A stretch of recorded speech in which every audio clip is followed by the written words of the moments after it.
Hello guys, welcome to my channel Best Ideas to Know Anything from NCERT book. Today I am here to teach Discovery of Cell, and this topic is belong to chapter 5, The Fundamental of Cell.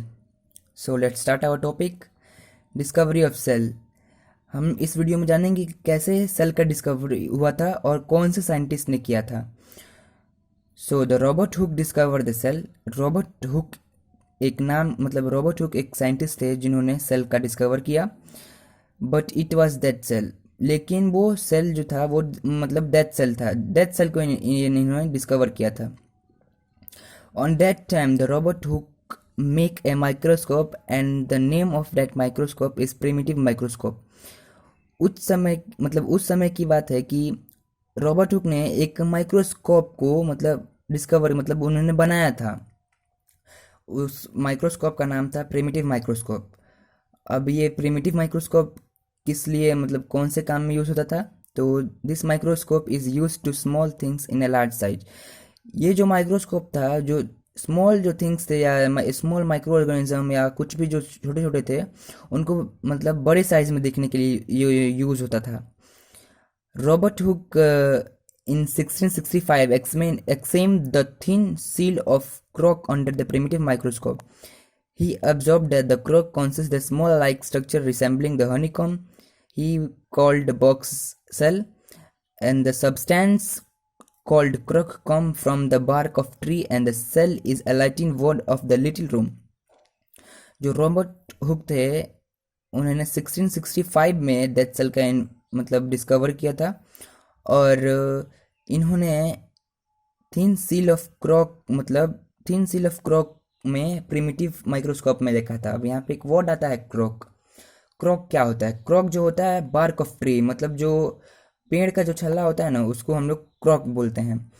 इन्होंने उसमें देखा था primitive microscope से. और इन्होंने देखा जब cell को, तो इन्होंने देखा कि स्मॉल लाइक स्ट्रक्चर, ये स्मॉल लाइक स्ट्रक्चर, ये जैसे मधुमक्खी के छत्ता होता है ना, हनीकॉम का मतलब होता है मधुमक्खी का छत्ता. तो ये मधुमक्खी के छत्ता की जैसे कुछ कुछ दिखते थे. अगर हम लोग कुछ चीज़ से अगर जूम करें ना मधुमक्खी के छत्ते पर, तो जो दिखेगा छोटा छोटा स्मॉल लाइक स्ट्रक्चर वैसे ही दिखते थे. तो जब इन्होंने देखा तो इनके दिमाग में एक आइडिया आया कि अरे ये तो मैंने पहले देखा था. तो इनको देखा तो ये तो हनीकॉम के जैसे हैं. तो तभी उनका नाम रख दिया box cell. The substance called cork come from the bark of trees. जो सब्सटेंस थे, जैसे हमने बताया कि जो क्रॉक वर्ड आता है बार्क ऑफ ट्रीज, पेड़ का जो छल्ला है उसको हम लोग क्रॉक कहते हैं.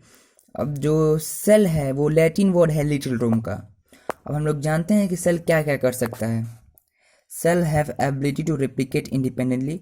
जो सेल है वो रिप्लिकेट होता है डिवीजन, वो डिवीजन कर सकता था. Cell can perform all the things like sustaining activities on their own.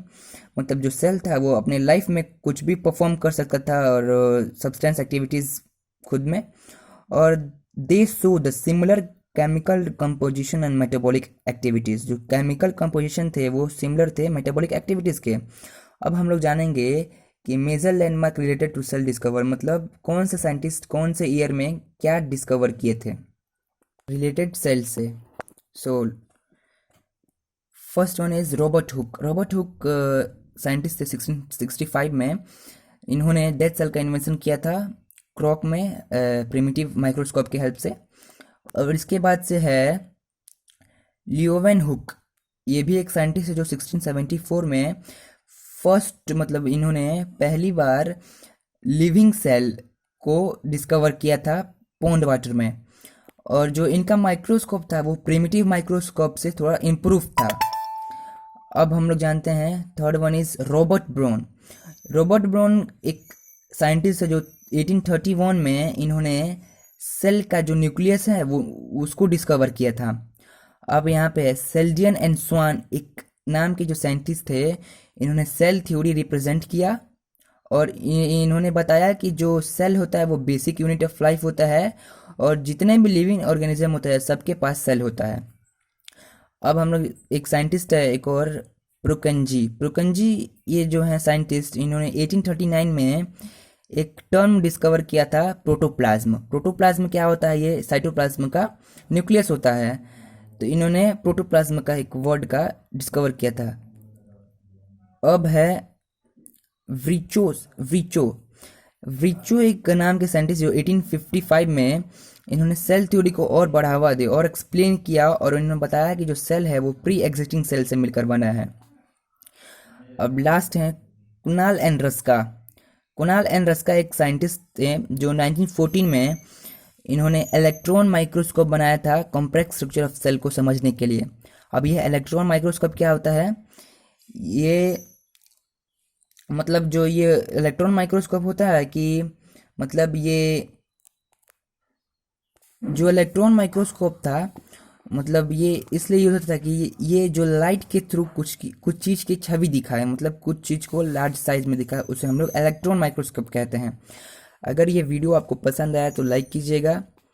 अगर आप हमारे चैनल में नए हैं तो सब्सक्राइब कीजिएगा और कमेंट करके बताइएगा कि आपको नेक्स्ट टाइम में कैसा वीडियो चाहिए। Thank you.